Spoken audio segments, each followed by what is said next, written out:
तो आइए हम लोग डिस्कस करने वाले हैं ये एक ऐसे टॉपिक के बारे में जो पहले तो टाइटल लिख लो, संथारा। संथारा एक टॉपिक है, काफी इंपॉर्टेंट टॉपिक है। तो संथारा या सालेखां इसको जो है वो कहते हैं, या सालेखाना, राइट, इसको जो है वो कहा जाता है। ये जैन रिलीजन से एसोसिएटेड है, राइट, जिसमें व्यक्ति खुद से फास्टिंग करते हैं अंटिल डेथ। समझ रहे हो आप? ये एक ऐसी प्रैक्टिस है, लिख लो, संथारा या सालेखाना। संथारा या सालेखाना, ये एक ऐसी प्रैक्टिस हम लोग को जो है वो देखने को मिलती है। ये लिखा हुआ ना यहाँ पर, संथारा या सालेखाना, ये लिख लो एज इट इज। ये एक ऐसी प्रैक्टिस हम लोग को जो है वो देखने को मिलती है जैनिज्म के अंदर। जैनिज्म के अंदर वो बहुत शानदार चीज आज आपको सीखने को मिलेगी। इस प्रैक्टिस के अंदर एक व्यक्ति जो है वो अपने आप को भूखा रखते हैं, भगवान के प्रति जो है वो इतना अपने आप को समर्पित कर देते हैं कि सब खाना वाना जो है वो सब त्याग देते हैं।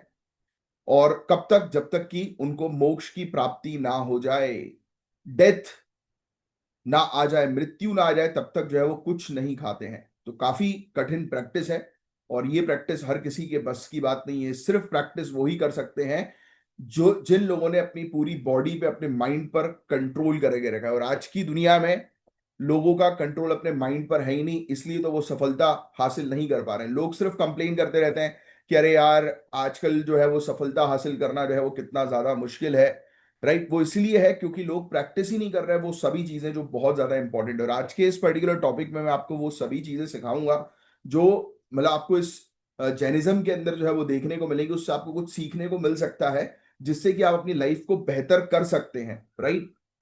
तो क्योंकि देखो, अल्टीमेटली ब्रेन के ऊपर कंट्रोल पा लिया ना तो सब कुछ पा लिया। ये प्रैक्टिस गाइस संथारा की जैन फिलॉसफी के 5 इंपॉर्टेंट कोर टेनेंट्स पे बेस्ड है। अब 5 कौन सी इंपॉर्टेंट चीजें हैं जैनिज्म के अंदर, तो वो चीज जो है वो आप लिख लीजिए। जैनिज्म के अंदर 5, जैनिज्म प्रिंसिपल के अंदर 5 चीजें हैं जो प्रैक्टिस जो है वो की जाती है। एक पहला लिखो, अहिंसा। 5 कोर प्रिंसिपल्स ऑफ जैनिज्म, ये टाइटल डाल सकते हो आप। 5 कोर प्रिंसिपल्स ऑफ जैनिज्म। पहला जो है वो आप लिखो, पहला जो है वो आप लिखो अहिंसा। अहिंसा। दूसरा जो है वो आप लिखो, देखो लिखा है ना, कोर जैन प्रिंसिपल्स। पहला लिखो अहिंसा। अहिंसा यानी नॉन वायलेंस। दूसरा लिखो सत्य यानी ट्रुथ। तीसरा लिखो ब्रह्मचर्य। ब्रह्मचर्य। ब्रह्मचर्य, चैस्टिटी, ब्रह्मचर्य। फिर अस्तेय, नॉन स्टीलिंग। अस्तेय, अच्छा, इसका अस्तेय का एक्चुअल मीनिंग आपको पता है कि क्या होता है? देखो, ब्रह्मचर्य, आई नो यू नो, मतलब मुझे पता है कि आपको, आप जानते हो ब्रह्मचर्य के बारे में। मुझे पता है आप ट्रुथ मतलब कि भाई सच बोलना है, झूठ नहीं बोलना। अहिंसा यानी कि नॉन वॉयलेंस, ये सब चीजें आप जानते हो। बट ये नॉन स्टीलिंग मतलब क्या? ये होता है कि किसी की चीज चुराना नहीं। हाँ, ये होता तो जरूर है, बट इसके अलावा और क्या है? इसके अलावा और ये भी है कि कई बार, कई केसेस में हम लोग क्या करते हैं, जैसे फॉर एग्जाम्पल हम लोग बैठे हुए एक टेबल में, है ना, सामने किसी का पेन रखा है, अपन ने जो है वो पेन उठाया, या बैंक में हम लोग गए और हमने किसी का पेन जो है वो रखा हुआ है, अपन ने उसको उठा लिया और लिख लिया और वहां पे वापस रख दिया। पता है, that is also a kind of चोरी, स्टीलिंग। आप अगर किसी की कोई वस्तु अगर यूज करने कर रहे हो, तो आपका ये फर्ज है कि आपको सबसे पहले उससे परमिशन लेनी है कि क्या मैं इस चीज को यूज कर सकता हूं। दैट मेक्स द पर्सनालिटी, कि आप कोई भी चीज जो है वो बिना किसी की इजाजत के नहीं कर रहे हो। तो this is also a very important character जो एक इंसान की पर्सनालिटी डिफाइन करता है। तो दैट इज अस्तेय, नॉन स्टीलिंग। समझ रहे हो आप? इसका मतलब सिर्फ चोरी नहीं है कि हर एक चीज, किसी की वस्तु अगर आप यूज कर रहे हो तो उससे आपको पूछना पड़ेगा। समझ रहे हो आप? तो ये है। और एक आता है अपरिग्रह, सबसे खतरनाक चीज, नॉन पॉजिटिवनेस। अपरिग्रह क्या है ये पता है? कि आपको जो है वो अपरिग्रह का मेन मतलब ये होता है कि आप जो है वो किसी भी पर्टिकुलर मटेरियलिस्ट चीज के ऊपर ज्यादा फोकस मत करो। क्योंकि आज की दुनिया में हम काफी मटेरियलिस्ट हो गए हैं, पता है कैसे? कि अरे यार, वो नया फोन लॉन्च हुआ है यार, वो आईफोन चाहिए अपन को, तो है। देखो यार, मैं एक्चुअली मैं अपनी पर्सनल अपनी चीज बोलूं ना, तो मुझे ऐसा लगता है कि इंसान को मटेरियलिस्ट होना चाहिए, राइट। बट जो इंसान मटेरियलिस्ट नहीं है ना, वो इंसान लाइफ में सब कुछ कर सकता है, बड़े ओहदे पर पहुंच सकता है। क्यों? क्योंकि उसकी कोई ऐसी इच्छा ही नहीं है, बस वो अपनी नीड्स, अपनी आवश्यकता की पूर्ति कर रहा है। उसको ऐसा कोई डिजायर नहीं है क्योंकि जब लोगों की डिजायर होती है ना, इच्छा होती है, जैसे फॉर एग्जाम्पल आप कर रहे हो सिविल सर्विसेज की तैयारी, यू नो अबाउट इट, कि आप लोगों की जो है वो सेवा करोगे, राइट, सिविल सर्विसेज, है ना, आप लोगों की जो है वो सेवा करोगे, लोगों के प्रॉब्लम्स जो है वो सॉल्व करोगे। इस बीच बताऊं कई बार क्या होगा कि हो सकता है कि आपको स्टार्टिंग पीरियड में जो है वो बहुत छोटा शहर मिले, है ना, या अगर आप दूसरे एग्जाम की तैयारी करें तो कई बार गांव में पोस्टिंग जो है वो कर दी जाती है, क्योंकि सिविल सर्विसेज के अंदर जनरली आपको डिस्ट्रिक्ट में ही रखा जाएगा मेनली, राइट, या नियर बाय एरियाज में आपको दूर दराज फेंका नहीं जाएगा, हो सकता है अंडर डेवलप्ड डिस्ट्रिक्ट में हो आप, राइट, या बिल्कुल ही डेवलप नहीं हो उस डिस्ट्रिक्ट के अंदर अगर आप हो, तो हो सकता है कि वहां पर आपको वेरियस फैसिलिटीज ना मिल पाए, राइट, जिसकी आपको आवश्यकता है, जो आप सोच के गए होगे कि भाई अपन को तो बंगला चाहिए बड़ा, बट हो सकता है कि आपको एक छोटा सा क्वार्टर मिल जाए, राइट, क्वार्टर मतलब वाला क्वार्टर नहीं रहने वाला क्वार्टर, राइट, तो वो मिल जाए।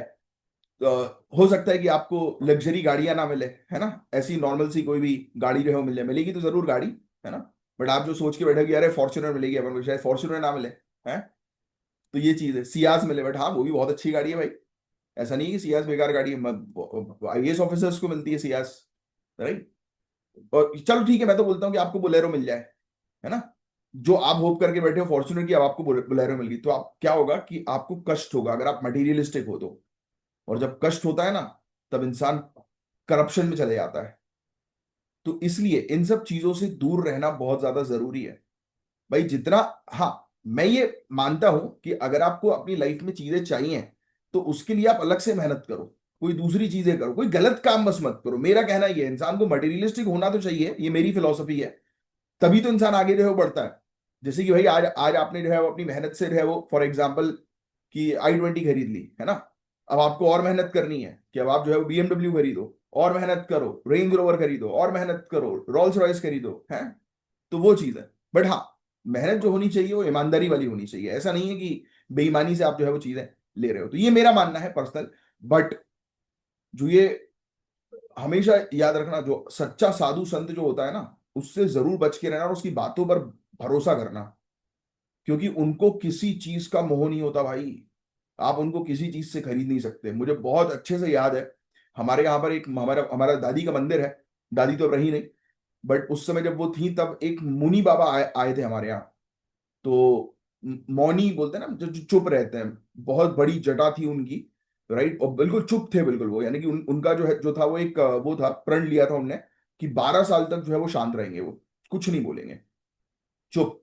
फिर उनकी 12 साल की जब अवधि खत्म हुई तब मैं तो उस समय छोटा था जब उनसे मिला था, जब मैं बड़ा हुआ, अभी 5-6 साल पुरानी बात है, तो तब दोबारा वो आए थे मंदिर में मिलने, तो दादी तो थी नहीं, तो वो रुके थे वहां पर, तो जब रुके थे तब तब मैंने उन्हें जो है वो 500 रुपए जो है वो दिए थे, राइट, जैसे होता है ना कि किसी को दक्षिणा जो है वो दो, तो उनने देखा नोट की तरफ, मेरी तरफ देखा, बोलता हम इसका क्या करेंगे, तो मैंने कहा ये आपकी किसी ना किसी चीज में काम जरूर आएगा, बोलता ये चीज अगर मेरे काम में आ गई तो मैं किसी काम का ही नहीं। फिर मैंने उनसे पूछा, मतलब पैसे देने के बाद मैंने उनसे पूछा कि महाराज जी मुझे बताओ ना कि मेरा क्या होगा आगे चल के, सब ठीक होगा कि नहीं होगा।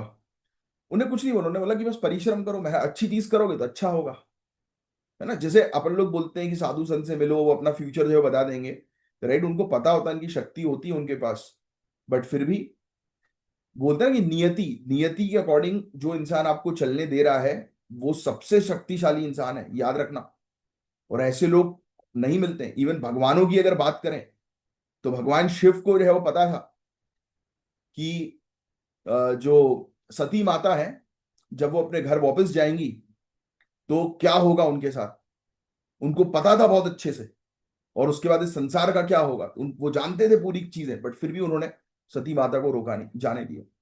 क्यों? नियति, कि जो चीज होनी है वो चीज होनी है, उसको आप टाल नहीं सकते, जो आज की रेट पे जो आज आप कर्म करोगे वही आपका फ्यूचर बनेगा। Right now what you are is just because of your past, जो आपने अपने पास्ट में किया है ना उस वजह से आप आज हो जैसे हो, और अगर आपको अपने फ्यूचर को अच्छा बनाना है तो उसके लिए आज आपको मेहनत करनी पड़ेगी।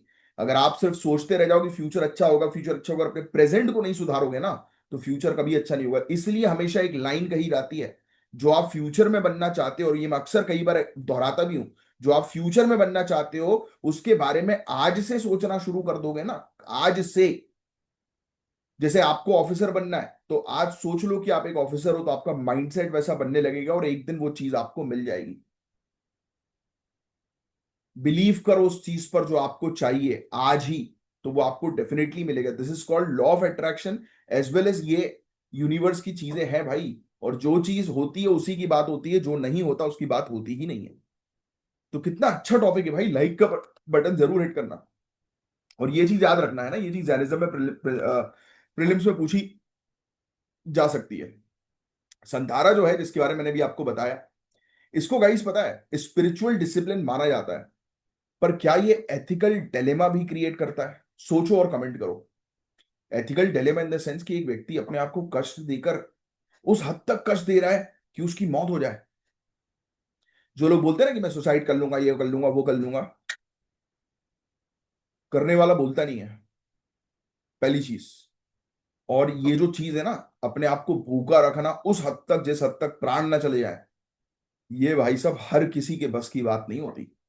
ये सिर्फ उसी की बात है जिसने उसी के बस की बात है जिसने अपनी इंद्रियों पर कंट्रोल कर लिया। और आज की डेट में आपको भी यही करना है, अपनी इंद्रियों पर कंट्रोल करना, अपने सेंसेस पर कंट्रोल। जो आपका, आप अभी ये बीच में एक स्टूडेंट ने पूछा था, सर क्या करें, जैसे जैसे एग्जाम सामने आ रहा है मन नहीं लग रहा। तो मतलब आपका अपने मन पर कंट्रोल ही नहीं है, आपको अपना मन बेवकूफ बना रहा है। तो आज से अपने मन पर कंट्रोल करो। मन नहीं लग रहा तो क्या हुआ, मेरा दिमाग मुझे सिग्नल देगा या मैं इतना शक्तिशाली बन जाऊं कि अपने दिमाग को कंट्रोल कर लूं?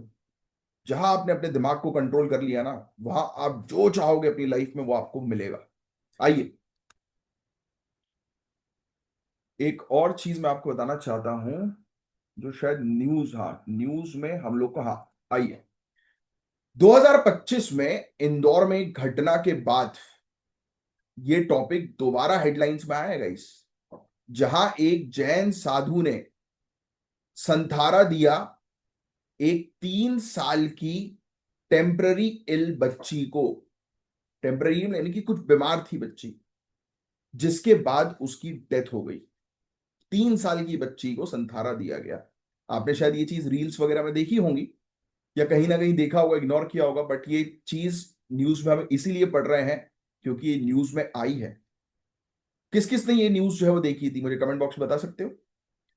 और आपको बता दें 2015 में राजस्थान हाई कोर्ट ने संथारा को सेक्शन 306 आईपीसी के तहत सुसाइड अबीटमेंट माना था। But later that year honourable supreme court ने इस जजमेंट पर स्टे कर दिया, बोलते हुए कि आर्टिकल 25 के अंडर रिलीजियस फ्रीडम के अधिकार संथारा को प्रोटेक्ट करते हैं। ये लिख लेना, ये वाला पॉइंट। न्यूज में क्या चला वो तो मैंने आपको बता दिया, बट ये चीज आप लिख लो, 2015 में राजस्थान हाई कोर्ट ने ये चीज कही कि संथारा जो है वो इलीगल है। ये लिखना, संथारा इलीगल है, राजस्थान हाई कोर्ट ने कहा। और उसको आईपीसी भारतीय दंड संहिता की धारा 306 section 306 of Indian penal code, इसके तहत आत्महत्या के उकसावे के संतुलित माना गया कि आप किसी को उकसा रहे हो आत्महत्या करने के लिए, लिख लेना।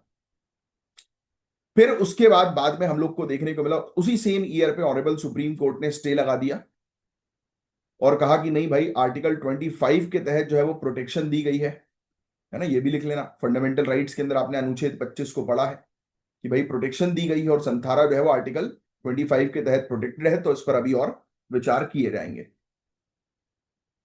एथिकल चैलेंज क्या है गाइस, जब एक माइनर या वल्नरेबल व्यक्ति जो बीमार है उसे इस रिचुअल में इन्वॉल्व किया जाए, तो सहमति और ऑटोनॉमी का मुद्दा तो उठेगा ही।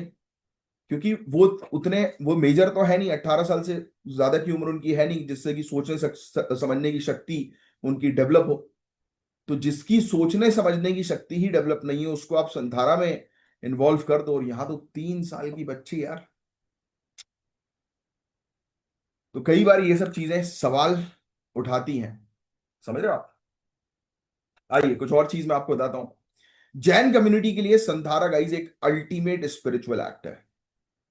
इसके लिए 4 चीजें बहुत जरूरी होती हैं। अगर कोई व्यक्ति जिसको संधारा करना है तो उसको 4 चीजें करना बहुत ज्यादा जरूरी है। ये वाले पॉइंट्स जो अभी आप लिख लेना, पहले आप सुनो। पता है, पहली चीज मैंने आपको बता दिया, मटेरियल पोजेशन का त्याग। कि कोई नहीं, यानी कि आपको अगर कोई उकसा रहा है, आप डिस्ट्रिक्ट कलेक्टर बन गए आने वाले समय में, आपके सामने कोई इंडस्ट्रियलिस्ट आया और आपको बोलता है कि यार वो जमीन जो है उस पर हमारा स्टे लग गया है, उसको क्लियरेंस जो है वो दे दो जल्दी, जिससे कि हमारा काम हो जाए। तो आप टस से मस नहीं हो रहे, मान नहीं रहे। फिर उसने ये बोला कि कोई बात नहीं, दुबई में जो है वो आपको 3 करोड़ का जो है वो इन्वेस्टमेंट करवा देते हैं आपकी किसी भी फैमिली मेंबर के नाम पर, उसकी जिंदगी सेट। तो आपने बोला नहीं, 3 करोड़ में क्या होगा है, इंडस्ट्रियलिस्ट है, उसको वो चीज चाहिए है। फिर उसने बोला एक काम करते हैं सर, आपकी वाइफ के या मैडम आपके हस्बैंड के नाम पर एक एनजीओ रजिस्टर करवा देते हैं पुराना, उनको उनका मेंबर बना देते हैं, और उस पर जो है वो हम फंडिंग करवा देते हैं 10 करोड़ की। वो चलेगा, उनकी लाइफ भी सेट, आपके परिवार वाले की पुश्ते भी सेट। रिटायरमेंट के बाद आप दुबई सेटल हो जाना, फिर 3 करोड़ का आपको गिफ्ट कर ही रहे हैं, या आपका इन्वेस्टमेंट ही होगा। समझ रहे हो? तो जो व्यक्ति लोभी होगा वो तुरंत पेपर पे साइन मार देगा या जुगाड़ करवा देगा।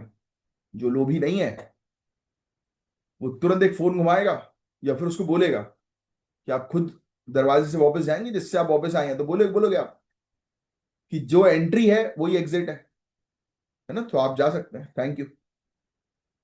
या अगर आप और स्ट्रिक्ट हुए तो 2 कांस्टेबल को बुला लोगे, बोलोगे कि पकड़ो इसको, रिश्वत देने की कोशिश कर रहा है मुझे, बंद करो साले को अंदर।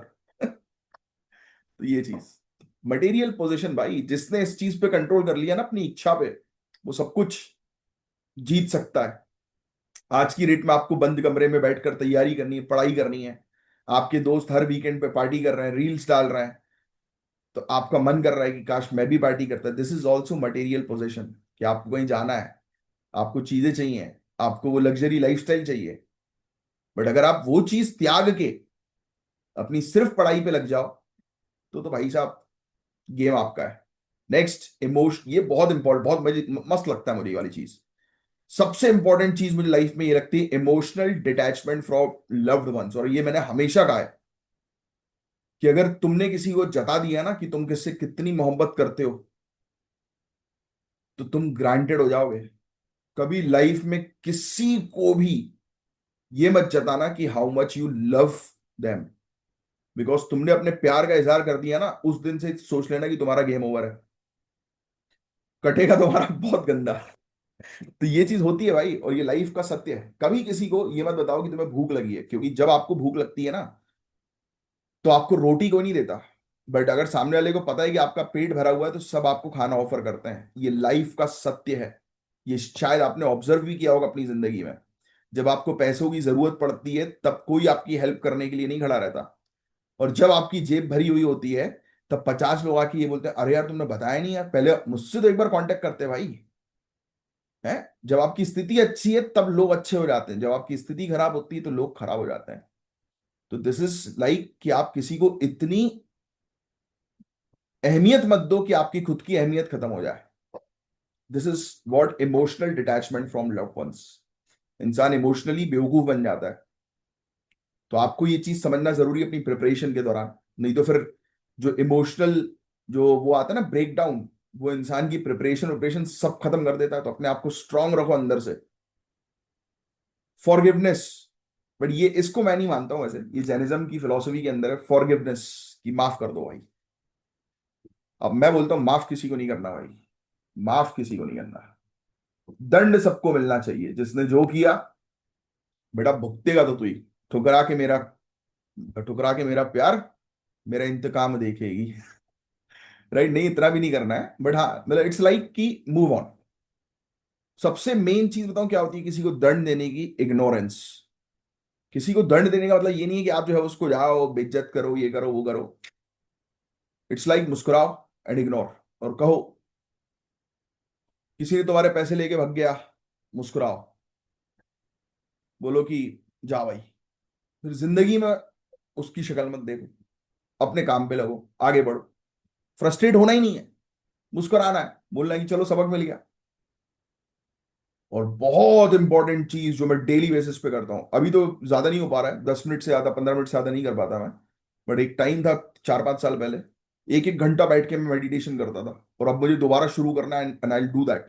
बहुत बेस्ट चीज होती है अगर आप मेडिटेशन करना शुरू कर दो ना, और पूजा अर्चना करना शुरू कर दो, तो वाह भाई साहब, क्लैरिटी आपको जिंदगी में अपने आप मिलेगी, और अपने आप आपके लिए चीजें देखना कितनी आसान होंगी। आप खुद मुझे थैंक यू बोलोगे कि वाह यार सर। और मेडिटेशन में कुछ नहीं करना, शांत बैठ जाओ, अपने विचारों को आने मत दो अपने माइंड में। आपका जो माइंड ये चलता है ना, उसको शांत करो, विचार नहीं आने चाहिए। अब आप बोलो कि सर मैं तो 2 मिनट आंख बंद करता हूँ, विचार आने आने लगते हैं। अभी आंख बंद करो आप, और बताओ मुझे कि कौन सा, पूछो अपने माइंड से कि हाँ भाई बता मुझे, बता मुझे क्या चल रहा है तेरे दिमाग में। पूछो उससे, पूछो, पूछो। आंख बंद करो और पूछो उससे कि बता कि क्या चल रहा है भाई तेरे दिमाग में, बोल कि क्या चाहता है तू, पूछो उससे। 2 मिनट लो, पूछो वीडियो को पॉज करके। मैं गारंटी देता हूं वहां से कोई जवाब नहीं आएगा, क्योंकि वो डर गया है। This is what you have to do to control your mind. उसको बोलो कि नहीं बेटा, अभी पार्टी नहीं करेंगे, सैटरडे को मैं तुझे पार्टी करने दूंगा, बट उससे पहले ये पूरे टास्क कंप्लीट करवा। This is how you have to play with your mind.